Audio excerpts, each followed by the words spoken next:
Yeah,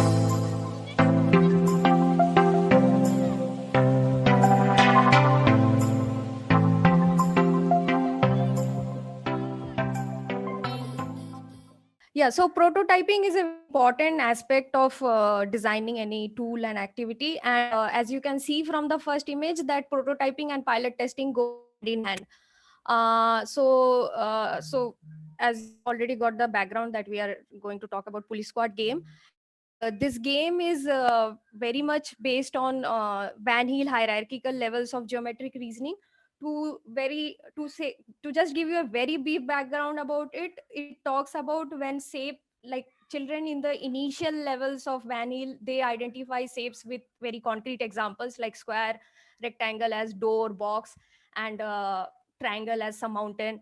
But then as they move to the higher levels of Van Heel levels of reasoning, they identify shapes with specific geometric properties like angle and parallel lines and straight sides and all these properties of the shapes.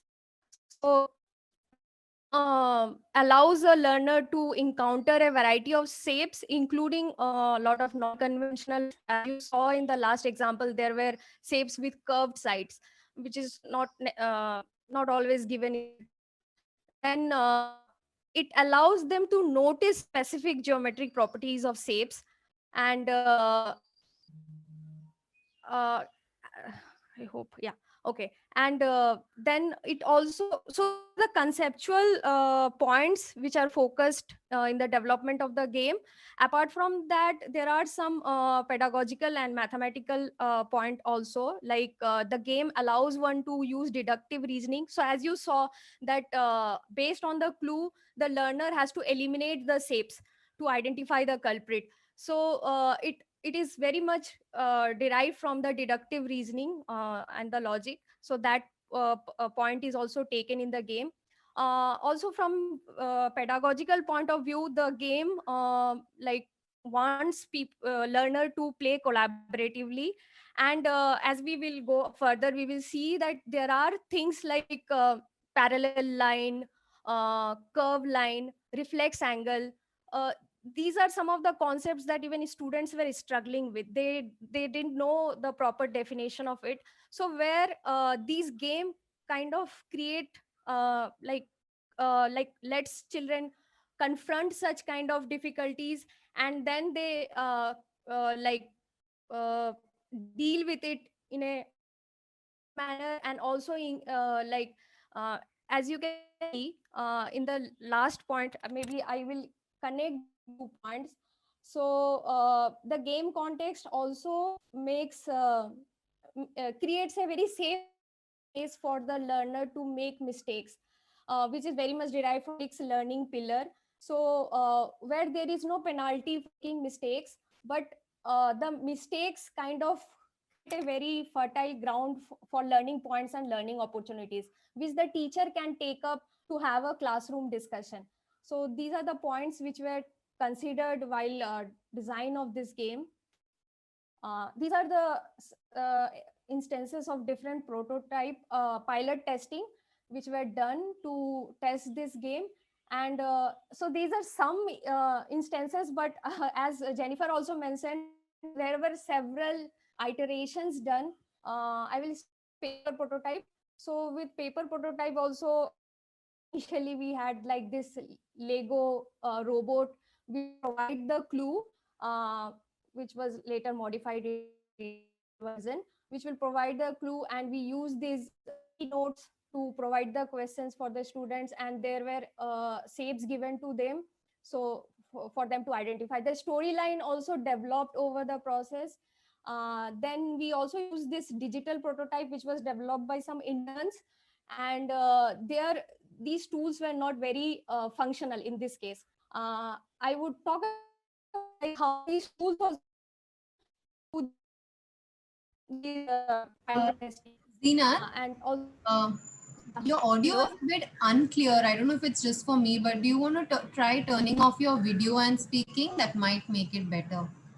Yeah. I would do that. Generally, that's the case. Okay. Okay.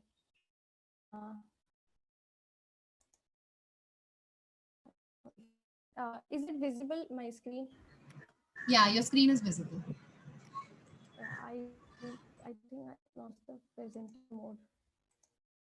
Okay. So yeah, so as you can see, initial level the tools were not very functional, but the children who were doing it, the student who were doing it, they themselves come up with some tools that like they tried their own tools to actually find out if this angle is obtuse, if this angle is acute, and whether some angle is reflex angle. So they tried their own things, which I'll come in the next slide. So you already saw the present version, which was a result of several iterations and several pilot testing. Okay. So the tool which I was talking about, that students sometimes use a ruler to find out if that shape has equal pair of sides, and they folded the paper to find out if this angle is like right angle, acute angle, obtuse angle. So you can see how they used it. And through these paper prototypes, like we got the idea of giving these tools which will help them determine if the shape has acute angle, obtuse angle, if the shape has equal pair of sides and equal pair of parallel lines and things like, sorry, pair of parallel lines and things like that. So uh, these tools were developed, and the idea came from the learners, like when they were trying it during the paper prototype. So the story and context also developed. uh, we also worked on the levels and stages of the game.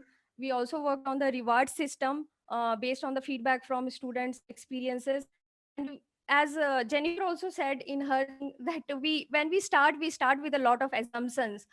And one main assumption was that they knew the basics, they knew the definitions, but that was not the case. Many students were not aware of, or they have some like gap about or parallel lines or reflex angle, because they are not dealt in detail in their like so we also gave them a kind of wiki page of different definitions of these concepts in geometry, like reflex angle.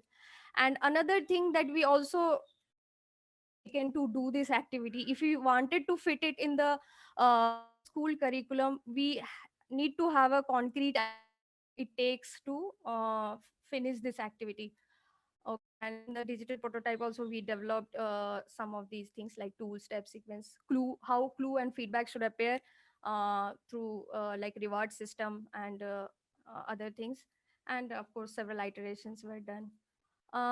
Some learnings which are again very relevant to what Jennifer also said, that we refine and revise the game based on the pilot testing, the activity, and also the tools which you saw, mathematical tools like right angle tool, parallel line tool.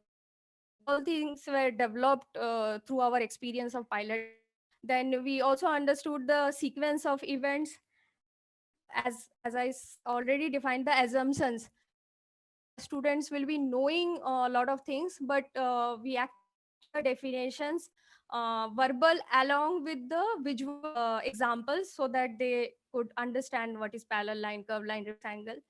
But despite giving these definitions, we felt that students were still struggling with these definitions, and sometimes like making mistakes in the game. But that again created a opportunity for the teacher. So during our teacher workshop, we emphasize this point that during those weaker areas, you have to take up those concepts to have a classroom discussion. So we very much defined the teacher's role in this whole thing. So digital activity does not necessarily mean that the student or the learner will do on its own, but there is a very significant role of the teacher in this whole process. And again, the practical concerns like the time duration and how will it fit in a regular school schedule with a small computer lab, a limited number of computers, how we can think of a batching system, and what alternative like hands-on activities and digital activity can go alongside. So all these practical concerns also we try to address during the design of this activity, the game. Okay.